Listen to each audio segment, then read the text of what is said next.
ॐ श्री परमात्मने नमः।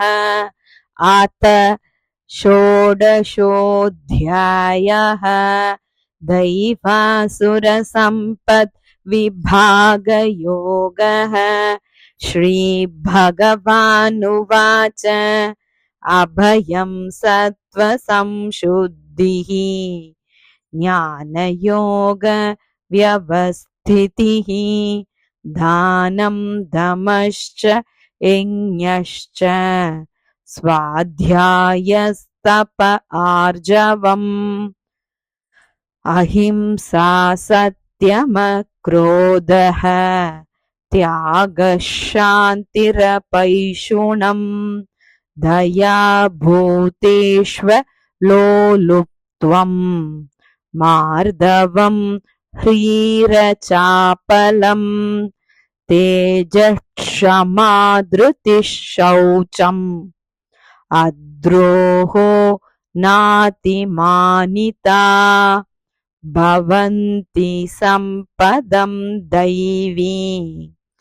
अभिजातस्य भारत दम्भो दर्पोऽभिमानश्च क्रोधः पारुष्यमेव च अज्ञानं चाभिजातस्य पार्थ सम्पदमासुरीं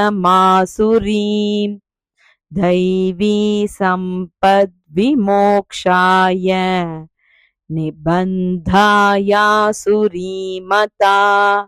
मा शुचः सम्पदं दैवी अभिजातोऽसि पाण्डव द्वौ भूतसर्गौ लोकेऽस्मिन् दैव आसुर एव च दैवो विस्तरशः प्रोक्त आसुरं पार्थ मे शृणु प्रवृत्तिं च निवृत्तिं च जनान विदुरासुराः न शौचं नापि चाचारो न सत्यं तेषु विद्यते असत्यमप्रतिष्ठं ते जगदाहुरनीश्वरम् अपरस्परसम्भूतम् किमन्यत् कामहैतुकम् एतां दृष्टिमवष्टभ्य नष्टात्मानोऽल्पबुद्धयः प्रभवन्त्युग्रकर्माणः क्षयाय जगतो हिताः काममाश्रित्य दुष्पूरम् दम्भमानमदान्विताः मोहाद् गृहीत्वा सद्ग्राहान् प्रवर्तन्ते शुचिव्रताः चिन्तामपरिमेयां च प्रलयान्ताम् उपाश्रिताः कामोपभोगपरमा एतावद्धिति निश्चिताः आशापाशशतैर्बद्धाः कामक्रोधपरायणाः ईहन्ते कामभोगार्थम् अन्यान् येनार्थसञ्चयान्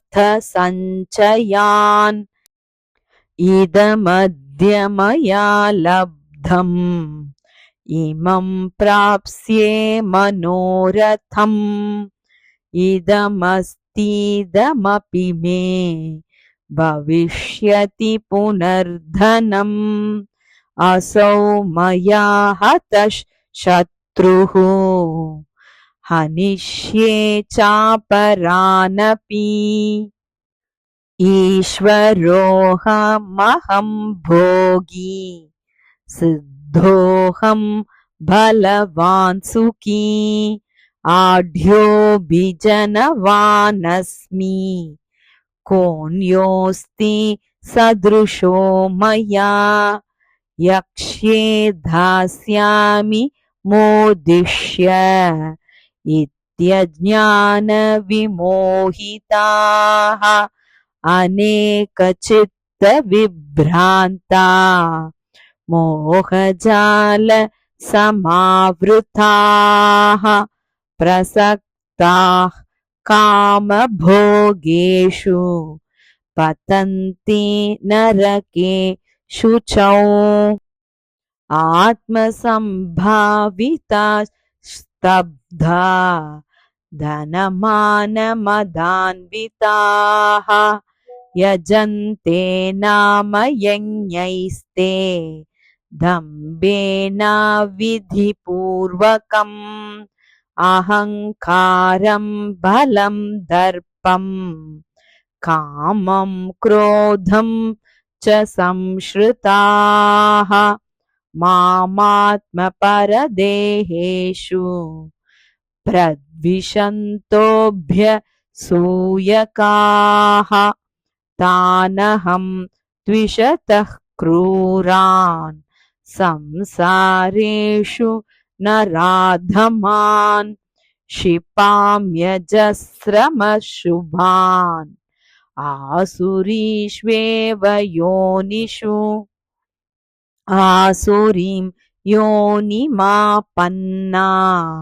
मूढा जन्मनि जन्मनि मामप्राप्यैव कौन्तेय ततो यान्त्यधमां गतिम् त्रिविधं नरकस्येदं द्वारं नाशनमात्मनः कामः क्रोधस्तथा लोभः तस्मादेतत्त्रयं त्यजेत् एतैर्विमुक्तः कौन्तेय तमोद्वारैस्त्रिभिर्नरः आचारत्यात्मनः श्रेयः ततो याति परां गतिम् यः शास्त्रविधिमुत्सृज्य वर्तते कामकारतः न स सिद्धिमवाप्नोति न सुखं न परां गतिम् तस्माच्छास्त्रं प्रमाणं ते कार्याकार्यव्यवस्थितौ ज्ञात्वा शास्त्रविधानोक्तं कर्म कर्तुमिहार्हसि ॐ तत्सत् इति श्रीमद्भगवद्गीतासु उपनिषत्सु ब्रह्मविद्यायां योगशास्त्रे श्रीकृष्णार्जुनसंवादे दैवासुरसम्पद्विभागयोगो नाम षोडशोऽध्यायः हरिः ओम्।